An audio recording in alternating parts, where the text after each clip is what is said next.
ورحمۃ اللہ وبرکاتہ۔ الحمد للہ رب العالمین والصلاة والسلام علی رسولہ الکریم وعلی آلہ وصحبہ اجمعین، اما بعد۔ ذوالحج کا مہینہ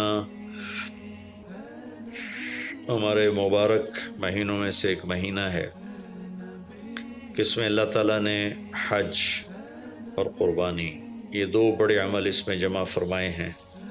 پوری دنیا سے حجاج کرام اس مہینے میں حج بھی کرتے ہیں اور پھر مینا میں آ کر قربانی کرتے ہیں، اور اللہ تبارک و تعالیٰ نے ان ایام کی قسم اٹھائی ہے، والفجر ولیال عشر والشفع والوتر واللیل اذا یسر هل فی ذلک قسم لذی حجر۔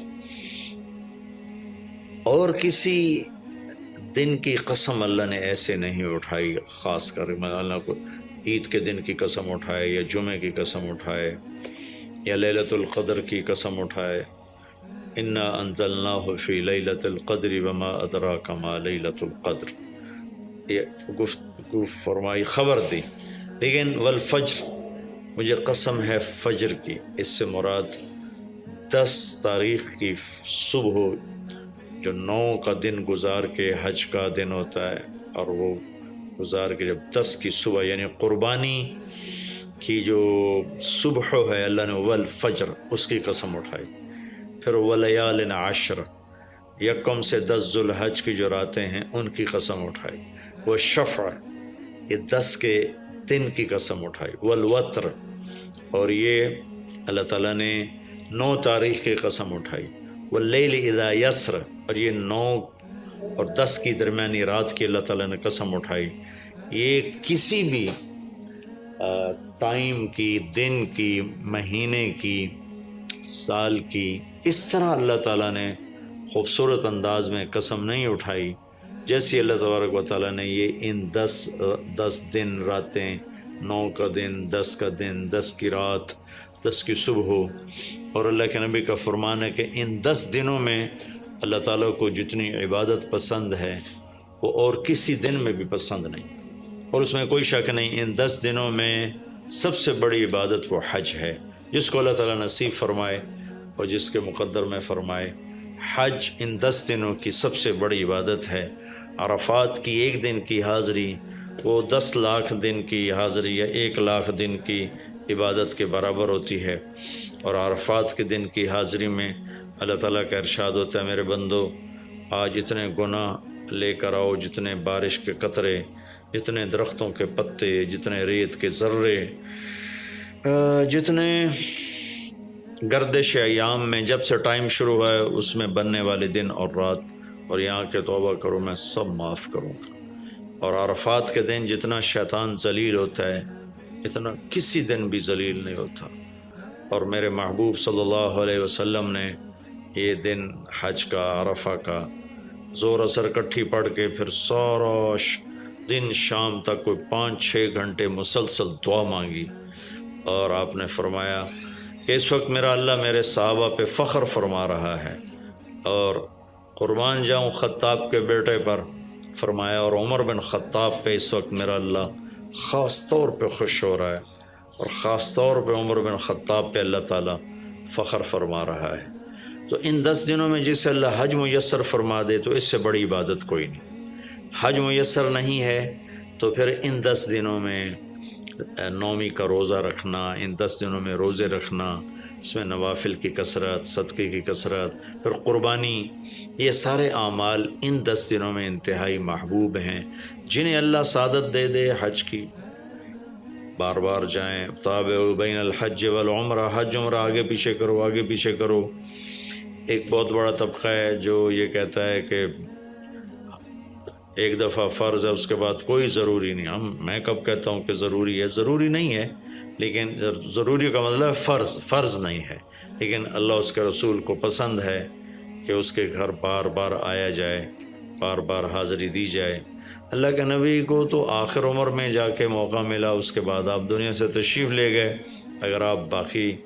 اگر آپ اس کے بعد زندہ رہتے تو یقیناً آپ ضرور حج کرتے، چونکہ آپ نے جتنے سال مکہ میں گزارے آپ نے ہر سال حج کی، نبوت کے اعلان سے پہلے بھی اور نبوت کے اعلان کے بعد بھی آپ نے مسلسل حج کی، اور 4 عمرے آپ نے فرمائے زندگی میں پر 4 عمر، ایک عمرہ مدینہ سے خاص طور پر تشریف لائے جس کو ہم صلح حدیبیہ کہتے ہیں، وہ ہو نہیں سکا لیکن آپ نے وہیں عمرے کا کام پورا کیا، سر مڑائے، احرام کھولے، پھر اگلے سال آپ اس کی قضاء کے لیے تشریف لائے، پھر ایک عمرہ آپ نے فتح مکہ کے بعد جعرانہ سے احرام باندھ کے تشریف لائے اور عمرہ کیا، اور ایک عمرہ آپ نے اپنے حج کے ساتھ کیا۔ صدیقی دور میں پہلا سال جنگوں میں گزر گیا، دوسرے سال صدیق اکبر اپنے پورے ساتھیوں کے ساتھ حج پہ تشریف لائے، فاروقی دور میں عمر بن خطاب رضی اللہ تعالیٰ 10 سال حکومت کی، 10 سال حج کیا، ہر سال حج پہ تشریف لائے۔ عثمان رضی اللہ تعالیٰ عنہ نے اپنی خلافت کے دور میں جب تک امن رہا ہر سال حج کرتے رہے، جب فساد شروع ہوا تو آپ رکے، اسی میں شہید ہو گئے۔ علی رضی اللہ تعالیٰ عنہ کو موقع نہیں ملا، جنگوں میں زندگی گزر گئی اور اسی میں آپ اللہ پاک کی بارگاہ میں پہنچ گئے، تو لیکن باقی 3 ساتھیوں کی خلافت کے دور میں آپ نے بکثرت حج اور عمرے کیے۔ تو دین کے کسی عمل کو یوں کہہ کر ہلکا نہیں بنانا چاہیے کہ اس کی کیا ضرورت ہے، اتنا پیسہ خرچ کرتے ہیں، اس کی کیا ضرورت ہے، کسی غریب کو دے دیا جائے، یہ اس طرح تقابل نہیں کرنا چاہیے کہ اللہ کے گھر کی حاضری کو اتنا ہلکا نہیں سمجھنا چاہیے۔ میرا اللہ بلائے تو بار بار جانا چاہیے، اور جس کو اللہ توفیق دے عمرے پہ جائے، حج پہ جائے، ہاں غریبوں پر بھی خرچ کرے، اپنے رشتہ داروں پر خرچ کرے، ضرورت مندوں پر خرچ کرے، لیکن اللہ کے فضل سے امید ہے جو اس طرح اللہ کے گھر جانے پر خرچ کرتے ہیں تو اپنے اللہ کے فضل سے غریبوں پر بھی خرچ کرتے ہیں۔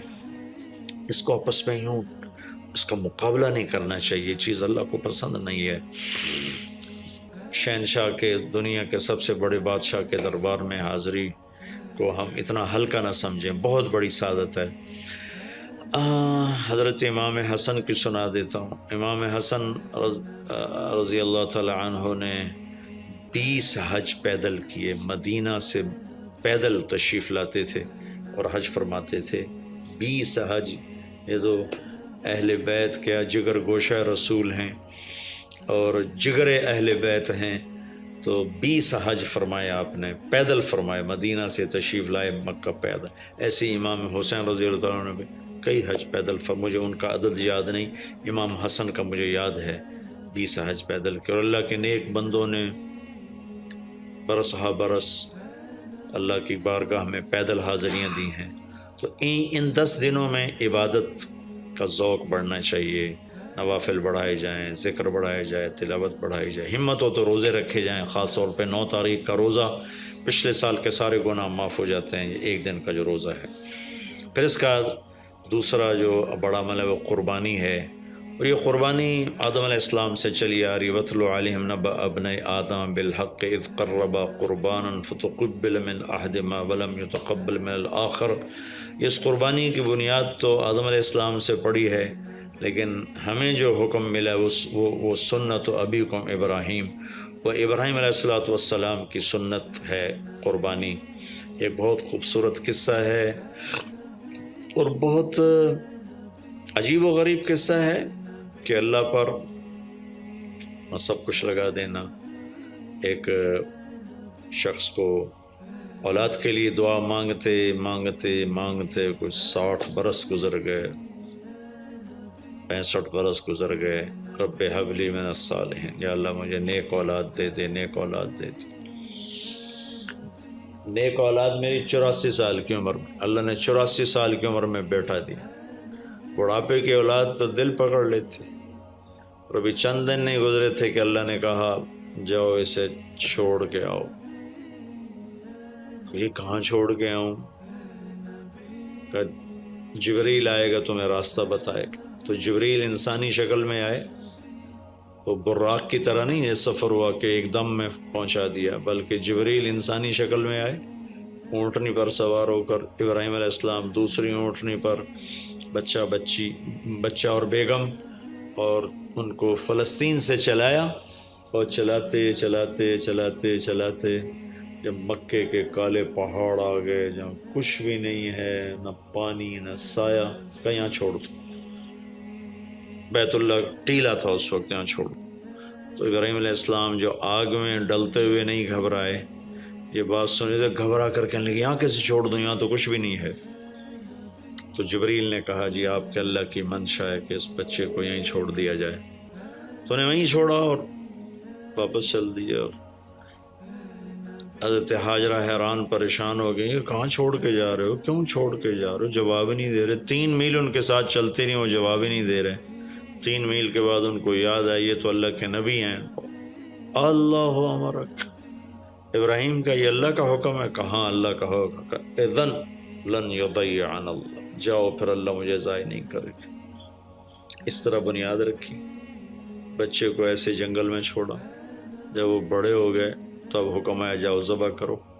تو اب آپ کی عمر ہو چکی ہے کوئی 92 سال یا 94 سال، 90 پلس ہے، 100%۔ فلسطین سے چلے مکہ جا رہے ہیں، کیا کرنے جا رہے ہیں؟ بچہ ذبح کرنے جا رہے ہیں، کوئی مرغی اور بکرا ذبح کرنے نہیں جا رہے ہیں۔ پھر ان کو تیار کرا کے مینا کی وادی میں لا کر کہنے لگے بیٹا اللہ کا حکم ہے تمہیں ذبح کر دو۔ تو بیٹے نے کہا یا ابت افعل، تو آپ کر دیں جو کرنا ہے۔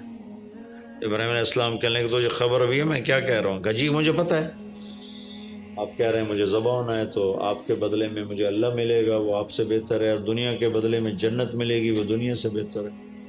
پھر معصوم بچے نے کہا ابا میرے ہاتھ باندھنا، تو مجھے الٹا لٹانا، اور پھر فرمایا کہ مجھے اپنا کرتا اتارا اور کہا کہ یہ میری اماں کو دے دینا، میری نشانی رہے گا، اور آپ اپنے کرتے میں مجھے کفن دے کے ادھر دفن کر دینا۔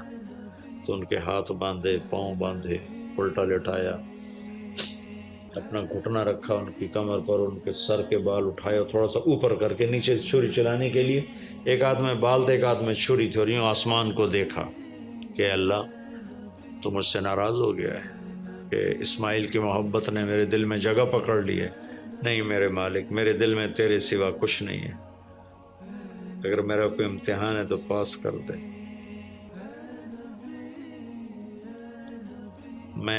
میرے دل میں تیرے سوا کچھ نہیں ہے، اور اگر تم مجھ سے ناراض ہے تو اپنی ناراضگی دور کر دو، چھری چلا دو۔ تو میرے مالک نے اسماعیل کو نکال کر چھترے کو ڈال دیا، چھترا، اور آنکھ کھلی تو آنکھوں پر پٹی تھی، کھولی تو آگے چھترا ذبح تھا۔ نبی پاک صلی اللہ تعالی علیہ وسلم قربانی کے موقع پر 2 چھترے، بکرا نہیں، بھیڑ نہیں، گائے نہیں، بھینس نہیں، 2 چھترے ذبح فرماتے تھے قربانی کے، ایک اپنی طرف سے ایک امت کی طرف سے۔ حج کے موقع پر آپ نے 63 اونٹ ذبح کیے، 63 اونٹ، جو ایک اونٹ میں 7 آدمی ہوتے ہیں، ایک اونٹ میں 7 آدمی ہوتے ہیں۔ تو کچھ 441 42 441 قربانیاں آپ نے کی اپنی طرف سے، اور مالداروں کو پیغام دیا کہ قربانی خوب کرو۔ لیکن ہمارے ملک میں ایک عجب چیز چل گئی ہے، بیل لے لیا، 20 لاکھ کا بیل لے لیا، یہ صرف فخر ہے، ریا ہے اور بناوٹ ہے، دکھاوا ہے۔ آپ 20 لاکھ کے بکرے خریدیں تاکہ غریبوں کو گوشت پہنچے۔ 20 لاکھ کا ایک بیل لے کے تو آپ نے کون سا سمجھداری کا، عقل مندی کا کام کیا؟ وہ کراچی مجھے لے گئے منڈی میں، تو 5-5 لاکھ کے بکرے کھڑے ہوئے، تو میں تو حیران پریشان ہو گیا، بکرے کی قیمت 5 لاکھ۔ تو وہ جو مالدار لوگ ہیں ان میں ایک مقابلہ بن گیا ہے اور ایک فخر بن گیا، جی میں 20 لاکھ دا ذبح کیتا، میں 10 لاکھ دا ذبح کیتا، ہم نے تو بھائی 50 لاکھ کا ذبح کر دیا۔ میں آپ سب بھائیوں کی منت کرتا ہوں، اللہ نے آپ کو رزق دیا ہے تو آپ بیوقوف نہ بنیں، آپ اس کو صحیح خرچ کریں۔ آپ 20 لاکھ کے جانور خریدیں، 20 لاکھ کے آپ بکرے لے لیں، 20 لاکھ کے آپ عام درجے کی گائے لے لیں، آپ بھیڑے لے لیں، آپ اونٹ لے لیں، بیل لے لیں، 20 لاکھ کے بیل لے لیں تو کتنی بڑی قربانی ہوگی اور کتنے غریبوں تک وہ کھانا جائے گا۔ 20 لاکھ کا ایک بیل لے کر آپ نے کیا کمایا؟ کون سی نیکی کمائی آپ نے؟ تو میں آپ اگر کوئی میری بات پہنچ جاتی ہے کسی ایسے میرے بھائی تک جو ایسا شوقین ہے، یقیناً اس نے اللہ کے لیے بہت بڑا قدم اٹھایا کہ 20 لاکھ خرچ کر دیے، لیکن تھوڑی سی نادانی سے کام لیا ہے، بلکہ بہت بڑی نادانی سے کام لیا ہے کہ 20 لاکھ صرف 4-5 من 10 من گوشت پہ لگا دیے، جبکہ اس میں سے 1000 من گوشت نکل سکتا تھا اگر وہ 20 لاکھ کے بکرے لے لیتے، 20 لاکھ کی بھیڑیں لے لیتے، چھترے لے لیتے، دمبے لے لیتے، 20 لاکھ کی گائے عام خرید لیتے، وہ بچھڑے لے لیتے، تو کتنے غریبوں تک یہ گوشت چلا جاتا۔ تو یہ میرے ملک میں یا خاص طور پر شہروں میں، کراچی میں تو پاگل ہوئے پڑے ہیں لوگ۔ جو کراچی منڈی انہوں نے دکھائی تو میں حیران پریشان ہو گیا کہ یہ کیا حماقت ہے، نادانی ہے۔ اور پھر ان بیلوں کو وہ پستے کھلا رہے، بادام کھلا رہے، مکھن کھلا رہے، دودھ پلا رہے۔ وہ بیچارہ بیل بھی تھک موٹا ہو بیچارہ تھک کے کھڑا ہوتا ہے، میں نے جلدی فارغ کرو، ذبح کرو، اس کی جان پھنسی ہوتی ہے۔ تو میں مالدار بھائیوں سے عرض کرتا ہوں کہ ایسی نادانی کے کام نہ کریں، اس قربانی کو اس طرح کریں کہ غریبوں کے لیے یہ ایک دن اللہ نے رکھا ہے تو اس طرح کریں کہ غریبوں کو نفع پہنچے۔ یہ اس نادانی سے توبہ کریں کہ ایک بیل 10 لاکھ کا لے لیا، ایک بکرا 5 لاکھ کا لے لیا، اس میں کتنا پیسہ آپ نے ایک تھوڑے سے بہت تھوڑا نفع کمایا، بہت زیادہ خرچ کیا، اس کے ساتھ اب بہت بڑا نفع۔ چونکہ قربانی کے جانور جب ذبح ہوتے ہیں تو جتنے اس کے جانور کے جسم پہ بال ہوتے ہیں اتنی نیکیاں لکھی جاتی۔ 20,000 کا بکرا اچھا مل جاتا ہے تو 1 لاکھ میں 5 بکرے آ جاتے ہیں، اور 5 لاکھ میں 25 بکرے آ جاتے ہیں۔ ایک بکرا 5 لاکھ کا لیا، اس کے جسم پہ فرض کرو 1 لاکھ بال ہیں اور آپ نے 25 لیے تو 25 لاکھ آپ کی نیکیاں بڑھ گئیں۔ تو یہ بہت نادان طرز چل رہا ہے۔ میں آپ سب کی منت کرتا ہوں کہ اس طرح پیسہ ضائع نہ فرمائیں، اللہ کی دی ہوئی امانت ہے۔ ایک بیل آپ نے 20 لاکھ کا لے لیا، 20 لاکھ میں تو 100 بکرے آ سکتے، 100 بکروں کے ذریعے سے کتنے لوگوں کی خدمت کی جا سکتی ہے۔ تو اس قربانی کو شوق سے بھی کریں، اور مستحب یہ ہے کہ جس کے جو قربانی کر رہا خود ذبح کرے یا اس کی جگہ کھڑا، وہ اس جگہ ذبح کرنے والے کے پاس کھڑا ہو۔ قربانی کے گوشت میں سے قربانی کی قیمت نہ دی جائے، قربانی کی اجرت نہ دی جائے، اجرت اس کے علاوہ دی جائے، اور اس کی کھال کا صدقہ کر دیا جائے۔ جہاں آپ مناسب سمجھیں وہاں آپ اس کا صدقہ کر دیں تاکہ وہ بھی اللہ کے راستے میں خرچ ہو جائے، استعمال ہو جائے۔ تو ان 10 دنوں کی اللہ تعالیٰ نے بڑی فضیلت رکھی ہے۔ اللہ تعالیٰ ہمیں ان کی قدردانی کی توفیق نصیب فرمائے۔ السلام علیکم ورحمۃ اللہ۔